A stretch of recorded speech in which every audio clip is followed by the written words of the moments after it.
For months, the young prince had pored over her portrait, memorizing every detail of the beautiful French princess who would be his wife. For the first time in his twisted life, something pure had been offered to him, something that would be his alone. But Philip had other plans. The king was recently widowed, and Spain needed a queen more than it needed a future princess. In a stunning reversal that shocked European courts, Philip married Elizabeth himself.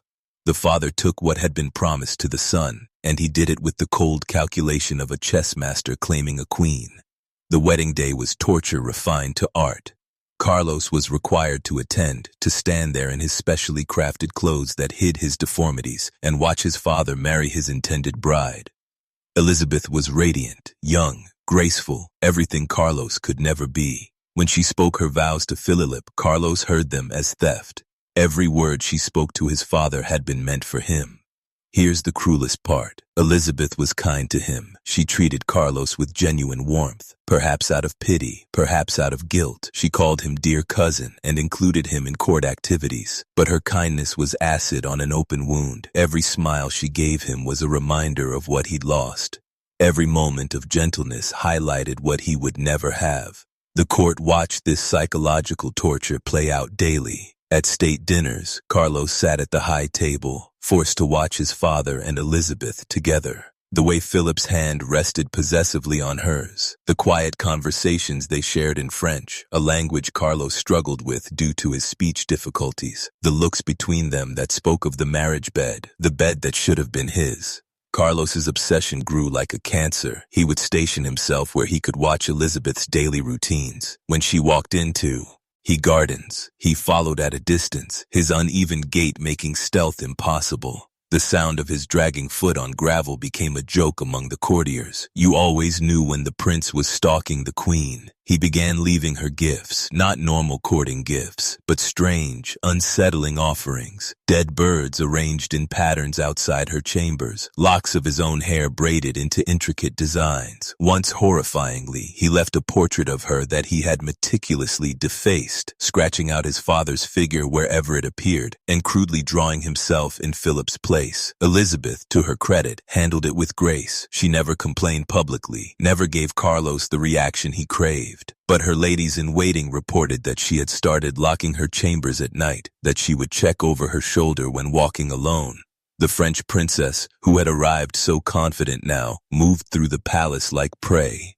The breaking point came at a court masque. Carlos, emboldened by wine and the anonymity of his mask, approached Elizabeth during a dance. The court musicians played while he whispered something in her ear, something that made her face go white beneath her own mask. She excused herself immediately, and Philip's eyes followed his son with a look that could freeze blood. No one knows exactly what Carlos said that night, but from that moment, Elizabeth was never alone with him again. Guards were discreetly positioned whenever the prince might encounter the queen. Their interactions were limited to public ceremonies where dozens of eyes could monitor every word, every gesture. Carlos's humiliation curdled into something darker than simple resentment. He began telling anyone who would listen that his father had stolen his life, his future, his very purpose. The rambling grew more violent, more specific. He spoke of revenge, of justice, of Titi. Aching back what was his by right. His mind, already a tinderbox of resentment and paranoia, was now primed for an explosion. It would only take one small physical shock to set it off, and it came in the form of a simple staircase. In 1562, Don Carlos chased a servant girl down a stone staircase. He never caught her. Instead, his flawed body betrayed him, and he fell. The girl's crime had been simple. She'd glimpsed him without his specially crafted shoes, seen his twisted foot in all its naked deformity. Her involuntary gasp of shock had triggered his rage. She fled down the narrow service stairs while Carlos pursued his uneven gait, turning murderous intent into fatal clumsiness. His stronger leg overcompensated for the weaker one. His malformed skull threw off his balance. Witnesses said he seemed to hang in the air for a moment, arms windmilling frantically before gravity claimed him. The sound of his head striking stone echoed through the palace like a bell tolling doom.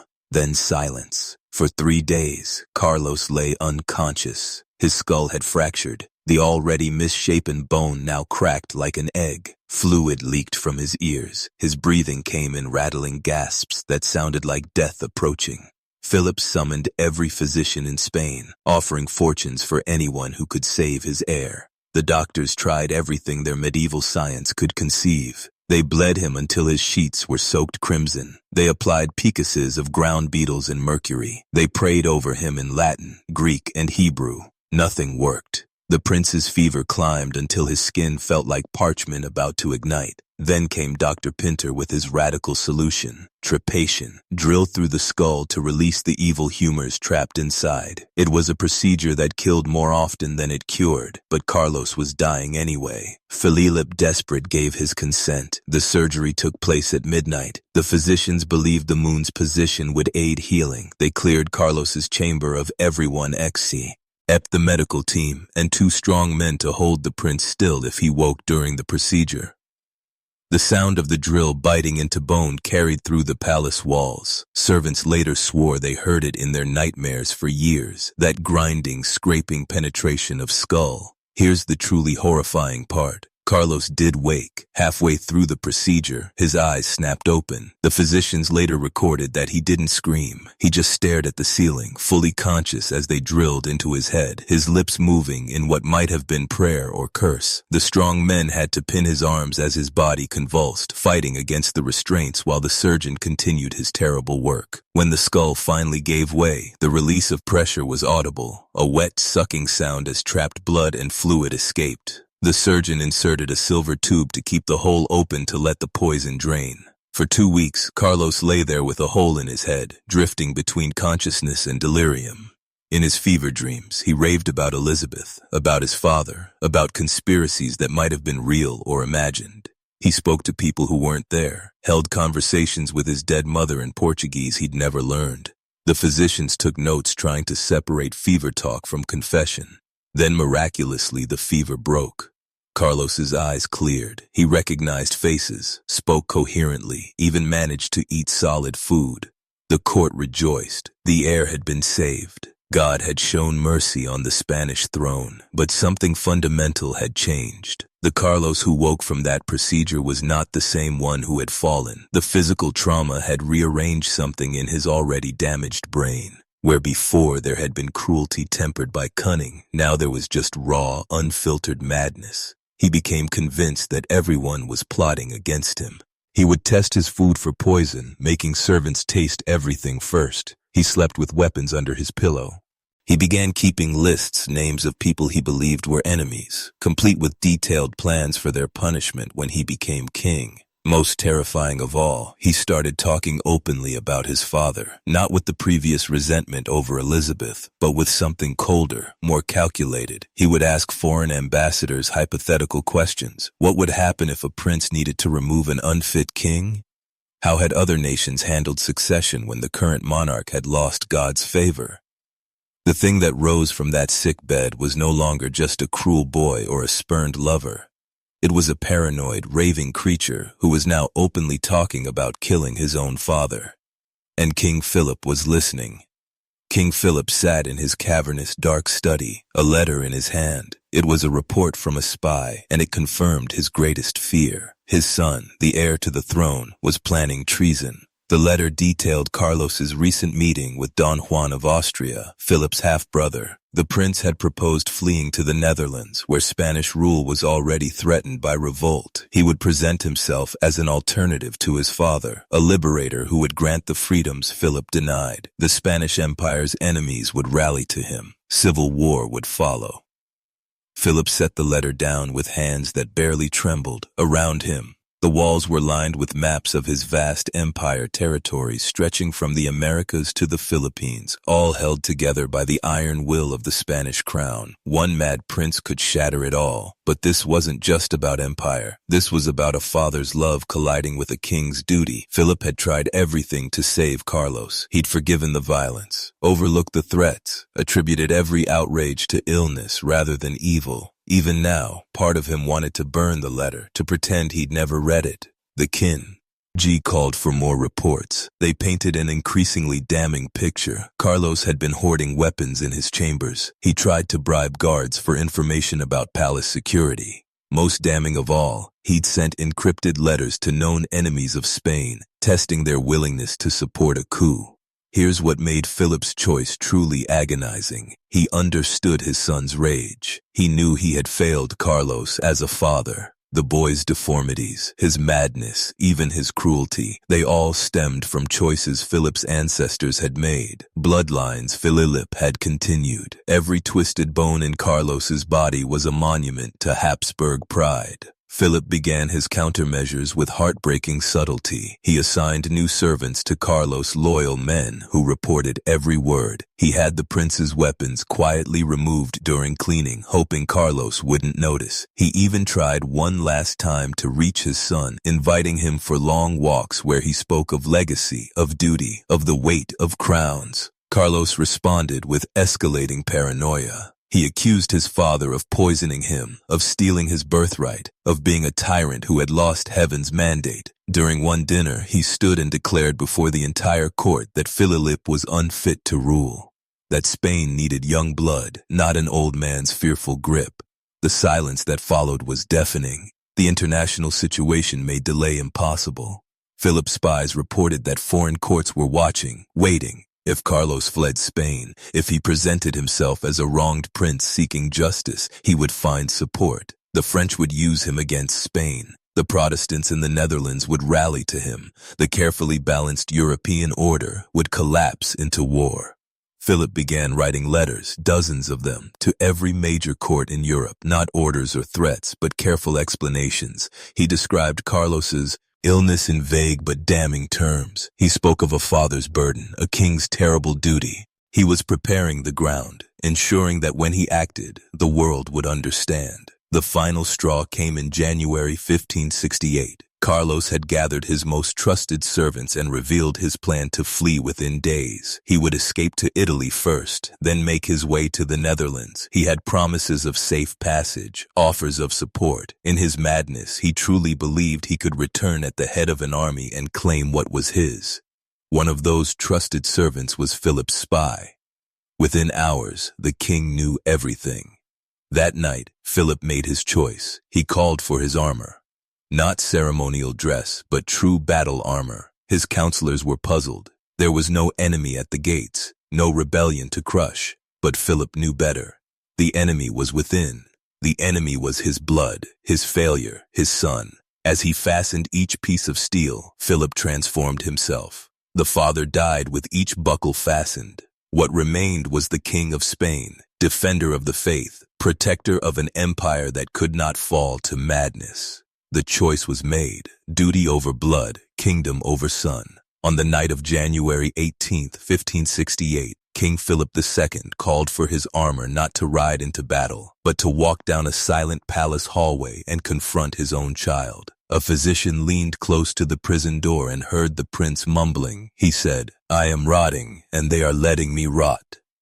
6 months had passed since the arrest. Carlos had been moved to a tower room, technically comfortable with furnishings befitting a prince, but a prison nonetheless. The windows were barred, the door locked from outside, and slowly, methodically, the heir to the Spanish throne was decomposing while still alive. The physical decline was horrifying. Without exercise, Carlos's already weak body began to atrophy. His shorter leg, no longer forced to bear weight, withered further. Bed sores appeared where his twisted spine said against the mattress, but the truly devastating decay was mental. The isolation feeding his paranoia until reality itself became negotiable. He would hold conversations with invisible visitors. Servants bringing food reported that he would set places for people who weren't there. His dead mother, previous Spanish kings, sometimes even different versions of himself. He would rage at these phantoms, plead with them, conduct entire council meetings with empty air. The smell became unbearable. Carlos refused to bathe, convinced the water was poisoned. His chamber pot went uni for days because he believed servants were stealing his waste for dark magic. Sores on his scalp, perhaps from his old head injury, perhaps from neglect, wept constantly. The stench of decay preceded any visitor by yards. But here's the most terrifying part. Philip knew. The king received daily reports on his son's condition. He read about the festering sores, the raving conversations with ghosts, the gradual transformation of a prince into something barely human, and he did nothing. No physicians were sent, no treatments authorized. Carlos was being allowed to rot just as he claimed. The prince's lucid moments were perhaps worse than his madness. He would suddenly realize where he was, what was happening to him. In those moments, he would write frantic letters to his father, alternating between begging for forgiveness and spewing threats. Philip kept every letter, but never responded. The silence was more cruel than any torture. By July, Carlos could barely walk. His muscles had wasted away. His skin hung loose on his malformed bones like ill-fitting cloth. Servants reported that he would drag himself across the floor rather than ask for help, leaving trails of blood from the sores on his knees. His pride, even in madness, wouldn't let him show weakness. He developed an obsession with ice. In sweltering Spanish summer, he demanded bucket after bucket of ice water. He would drink enormous quantities, then pour the rest over his fevered head. The physicians who weren't allowed to treat him speculated he was trying to cool the fire in his brain to freeze out the madness that consumed him. On July 24, 1568, a servant found him unconscious in a pool of ice water. His lips were blue, his breathing barely visible. They carried him to his bed. He weighed so little by then that one man could lift him alone. For hours he drifted between life and death, mumbling in languages he'd never spoken, calling for people long dead. Then with stunning clarity, he opened his eyes and spoke his last coherent words. "Tell my father I forgive him." Whether this was genuine forgiveness or the cruelest possible revenge, forcing Philip to live with that mercy, no one could say. Hours later, Don Carlos of Spain died. He was 23 years old. The official cause was listed as natural illness. No mention of the imprisonment, no acknowledgement of the months of decay. The prince had simply fallen ill and died, as sometimes happened. The elaborate fiction began before his body was even cold. Within hours of his death, servants appeared with very specific orders. Every portrait of Carlos was removed from palace walls. His personal belongings were gathered and burned. Letters mentioning him were collected and destroyed. Scribes worked through the night, carefully editing court records to minimize his presence. The heir to the Spanish throne was being erased from history while his corpse was still warm.